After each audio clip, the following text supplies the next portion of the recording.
Very good morning to you. It's really fantastic to be over here and to share this kind of glass ceilings that we really want to break in our life. And I'm only going to share what I've felt and what I've seen with people who have actually achieved something. So what is it that we really do? We got to define our goals very clearly in life. I came from a medical family, and I really didn't know what I was going to aspire for. And one of the thoughts was getting into business. Now, business is so big that really the aspiration was only a goal called business. It was only after we struggled to find out various things that I could put the compass in the right direction and say I wanted to choose A, B, or C, which became textiles and real estate. And we moved towards that. But unless you don't have a fixation in your mind, no matter how unclear your goal looks at the first period, it's extremely important to start moving in it. In this age and time, we think we don't need to put a goal. We don't need to put a destination. And I find that that is the biggest fault that I have seen in people who actually don't make it to break that glass ceiling. That's the most important thing for, and that's how I see most of the people defining a goal, moving towards it, and aspiring for it. The second thing I believe that you need to work on in creating and breaking that glass ceiling to reach to the next limit is actually to learn not to look at others as competition. I'm a developer. I'm not concerned whether a developer is better than me or worse than me. I use him as a role model. Aspire and see what good things he does in order to actually emulate their ideas. But in reality, who is the biggest competition to Niranjan Hiranandani? It is Niranjan Hiranandani of yesterday. So if I'm given a lecture 5 days ago, and I'm here on another lecture, I have to prepare myself in such a way that I am better than the Niranjan Hiranandani of yesterday. And if that is the way we lead our lives, we never go into a depression. Because most of the time, we're looking at somebody else in comparison in order to say, I am better than the other person or worse than the other person. I stood second and the other person stood third. That's not the issue. What the issue really is what was I yesterday? What kind of buildings did I make yesterday? Am I making better buildings today than what I made yesterday? So I continue to compete not with XYZ somebody else, but myself. And the moment I learn to compete with myself, I'm always going to succeed because I'm only bettering myself from what I was yesterday. That's a thing, and you can always remember that you'll break the glass ceiling because you have continuously bettered yourself every single day, every single month, every single year. You just cannot lose. It's not competing with anybody, and you can do it. Another major thing that I find is that we are able to achieve anything at any age. When I got into the world of business, I focused on it. So at age 48, I was quite unhealthy. Didn't look after my health, wasn't able to do though because I had focused on it. And one day I went to my school, my alma mater, Campion School. And I went there, and the parents were now required to run a race. What was the distance of the race? 20 meters. And when I ran it, I was exhausted. I was really. Can you imagine? And at that time it struck me, oh my God, if I'm this way at 48, what's going to happen at 60? You know, and it was quite horrifying to even think about it. So I restarted at age 48. I joined a gym, started exercising. After some time, I also started yoga. And the third, I started running. I'm now 69. I go to the gym 3 days a week. I go and do yoga 2 days a week. And at the end of the day, I run the marathon of 10 kilometers without losing my breath. So that's the difference that we can all achieve in our lives. It doesn't matter when you are starting a new challenge. It doesn't matter when you will actually achieve that challenge. It is not relevant whatsoever. What is important is it must go into your head that I want to do something. So that's what I could achieve at age 48. So the younger you are and more aspirational you are, the higher that you will go because you have more time to achieve this. Let me give you another example. There's a person I knew extremely well. His name was Captain Nair. He was the person who founded the Leela Group of Hotels. And do you know what age he started? He started at the age of 62. And he put up the first hotel at age 65. After that, he put up 7 greatest hotels in the entire world, luxury hotels. But everything that he started in terms of the hotel business for him was age 62 when he began. That's what life is all about. It doesn't matter where you are today. He was a captain in the army, he left that, he got into textiles, he did many things, he changed, all these aspiration moves are there. So no matter how young you are, no matter how old you are, it's not really relevant whatsoever. It's only to get it in your mind, that's my aspiration goal, this is what I want to do, and that's how we go about it. But, what happens to most of the successful people? They fall down. There is not one successful man in my life that I know who hasn't fallen down, who has not failed at some point of time in his life. You must have heard and heard stories of so many people who have failed. I was one such failure.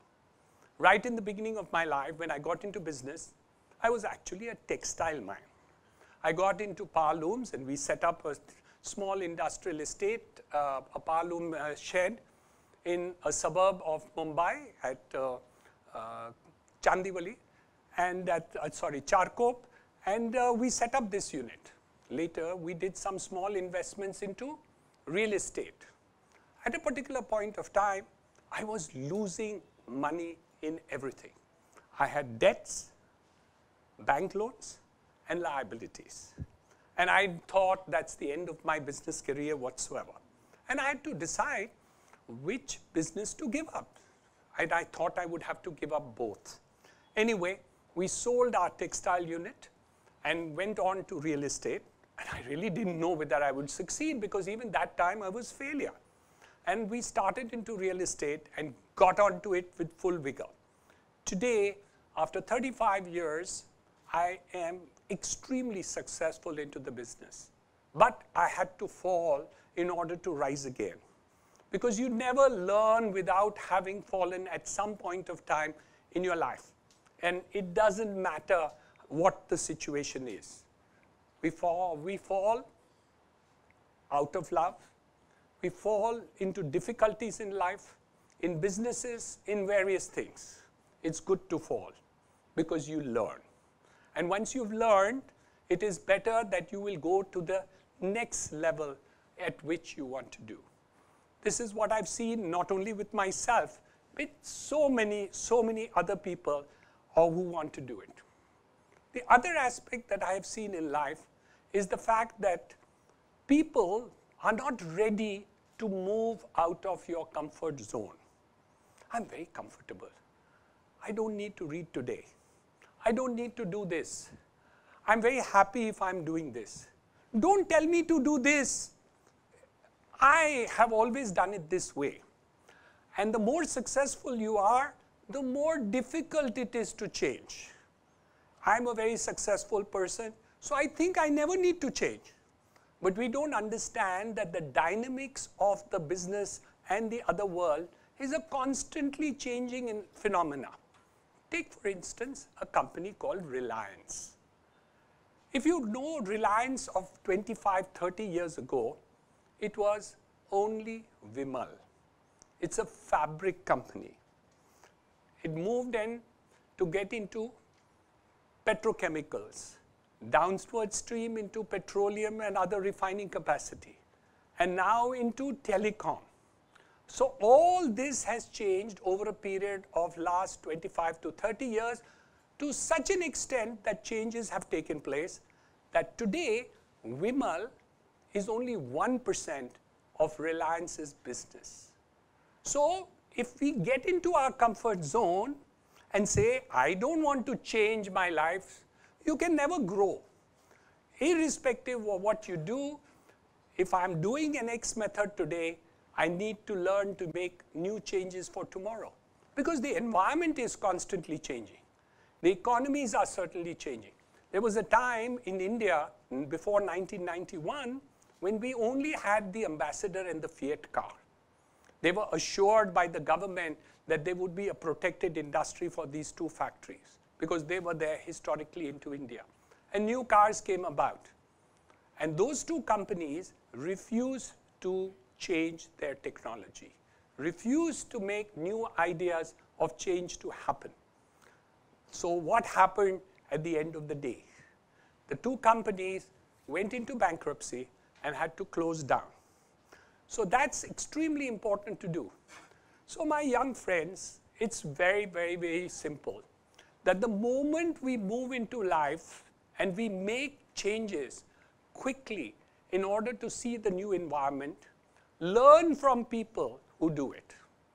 The other aspect that I have seen people to do is you don't need to copy people, but you need to have role models of people. When I, as a developer, look all over the world, I don't copy-paste the design of other people. We don't really say, oh, he's done this way building, so I will do this building. But the good developers, the good architects, the good designers are my role models. I look up to them. I emulate this example. I see how I can be better and what I can do constantly better. So what is it that makes my projects successful? Every building that I have constructed today has to be better than what I had constructed yesterday. So it doesn't matter what I have constructed yesterday, whether that was good, okay, great, or fantastic. Because today, I have to be better than whatever it was yesterday. And the moment I make that into a habit of constantly improving myself, I can only become better in all my life. So whatever you have seen me of yesterday, my effort is, can I be 1% better? Can I be 10% better? Can I be a little better? And the day you learn to be a little better today than I was yesterday, you can never, ever lose. And you don't have to look at other people for approbation. Because people may like you, they may love you, they may hate you, they may criticize you. They will definitely, the more successful you are, the more critiques that you have, to such an extent that it is impossible. I want to share with you a secret for students, and a secret called happiness. There was a student who went to a holiday resort with his cousins and all. They belonged to a middle-class family. So they went to Mahabaleshwar, took a small place, 5, 6 cousins, went and had a good month of holiday there, went for swimming, went for horse riding, went for bicycling, went for everything, and came back and posted on Facebook and Instagram all the photographs which were put up. So what happened? They were very happy, made their parents promise, next year you will take us again to Mahabaleshwar, because we had a fantastic time. Their other friends who were staying nearby also came to play with them. They come back to Mumbai, go back to school, and another boy, he was taken by his parents to a place called Switzerland. Okay, so he was bored. Every evening, everything shuts down by 6 o'clock. He had no other friends with him. They saw Mount Titlis, and all the lovely places there, but he was bored like hell. But he comes back to school and he tells the other friend, oh my God, where you went to Malaysia? You know, I went by business class to Switzerland, and I went to Lake Zurich, and I went to the Mount so-and-so. And this child, who was delighted and happy, suddenly became depressed. Cried and cried, went home in the evening, lands up at home and tells the parents, next year I want to go to Switzerland. I want you to take us to Switzerland, and you will take us by business class because somebody else is there. So what really happens? The person who had actually a wonderful time got mentally upset, not because the other boy was having a great time in Switzerland, but because he put it in the mind of this. This is true for life, the whole life of ours. If we look to other people for approbation all the time, with external people complimenting you, or because of those compliments that you need, you are not going to be successful. You have to learn that you should have that internal feeling of joy of what you have done, what you have lived for, and what you're doing. So whether you're in school, whether you're in college, whether you're in love or out of it, whether you're living life in business or otherwise, if you learn to internalize all these things and get that confidence yourself, which you can, if you better yourself every single day of your life, you can never lose. You can hit the ceiling and cross it. I did, and I want you to also do it. Thank you very much.